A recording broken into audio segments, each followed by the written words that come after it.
Eu já trabalhava com terapia, com psicoterapia, já há algum tempo, e tinha um trabalho de clínica, especialmente com crianças e também as famílias das crianças.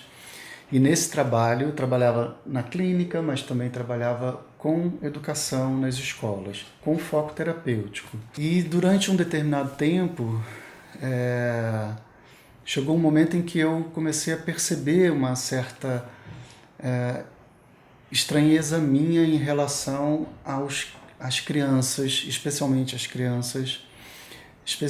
aos diagnósticos que essas crianças traziam vindo da escola ou vindo de um consultório médico, ou mesmo do sistema familiar, já chegando para o consultório numa avaliação, como se essa criança não fosse uma pessoa, ou não fosse uma criança, não tivesse um nome, né?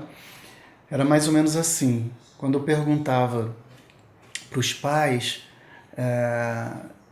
ou melhor, quando eu pedia para os pais falarem um pouquinho deles para mim, dos filhos, das crianças, eles não falavam das crianças, falavam do diagnóstico, falavam da doença, falavam da perturbação. E quando eles terminavam de falar, eu pedia novamente, assim, agora por favor me fala um pouquinho do seu filho ou da sua filha. E isso estranhava eles, no sentido em que eles achavam que tinham acabado de falar exatamente sobre a criança.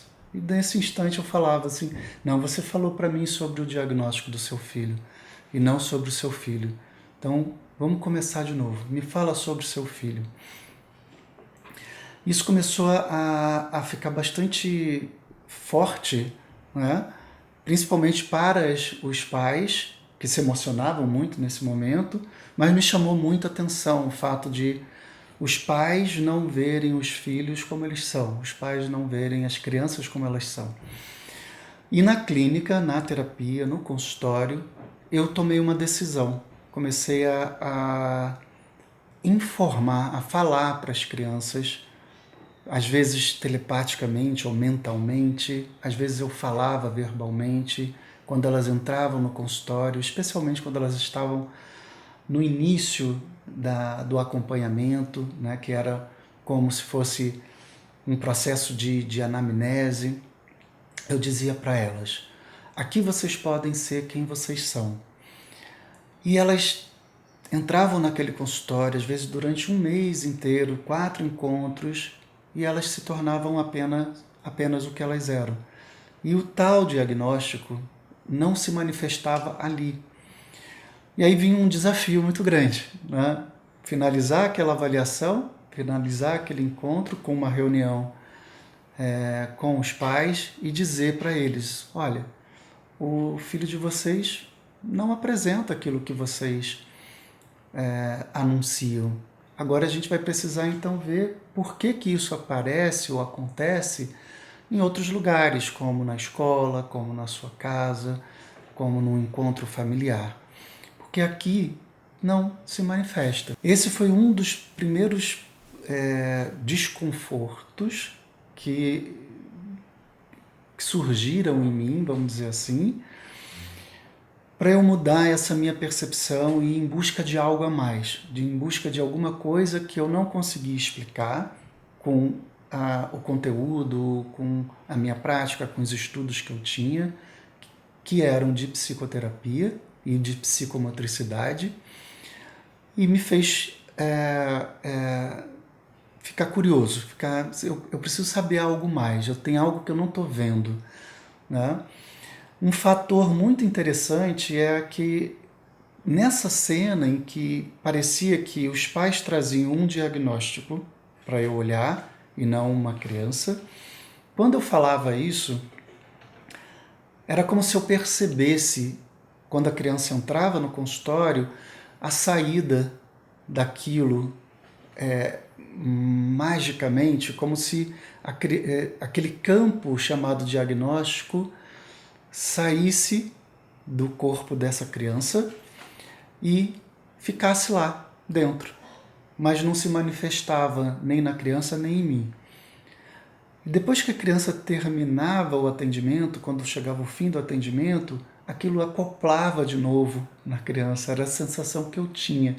E os pais iam embora e na esquina ou em casa aquilo se manifestava novamente. E vinham as reclamações. E eu comecei a perceber que havia alguma coisa que eu não sabia explicar, que acompanhava a criança como se fosse um ego, como se fosse um campo, como se fosse uma energia que não era dela, mas que ela assumia, que de alguma forma ela respondia aquilo. E eu não sabia, dentro das minhas teorias, entender aquilo, mas eu percebia isso. Foi aí que eu comecei a pesquisar com mais força o que seria um campo sistêmico. Isso me levou às constelações familiares, às constelações sistêmicas familiares. E aí eu comecei a perceber que isso fazia sentido.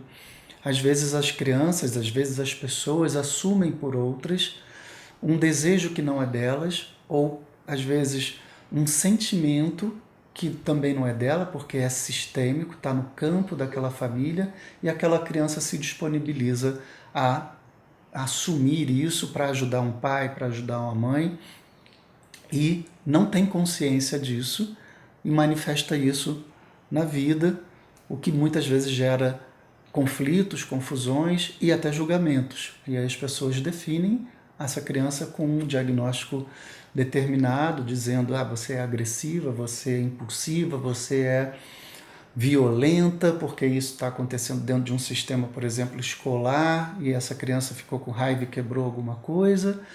E quando, na verdade, aquilo que se manifesta naquela criança está vindo de um campo maior, que não é só o corpo dela, mas que tem a ver com todo um coletivo, todo um campo coletivo daquele sistema familiar que ela se coloca como disponível. Esse foi um dos principais momentos que eu percebo que me fizeram ir em busca da constelação familiar. Isso foi mais ou menos uns 17 anos atrás, ou mais um pouquinho, quando eu comecei a pesquisar e em seguida eu fiz a minha formação em constelação familiar e aí comecei a aprofundar a pesquisa sobre campos, sobre visão sistêmica, o pensamento sistêmico, e hoje entendo bem melhor a condição humana no sentido mesmo de querer ajudar um ao outro, mas sem ter consciência. E a constelação me ajudou a olhar para isso melhor.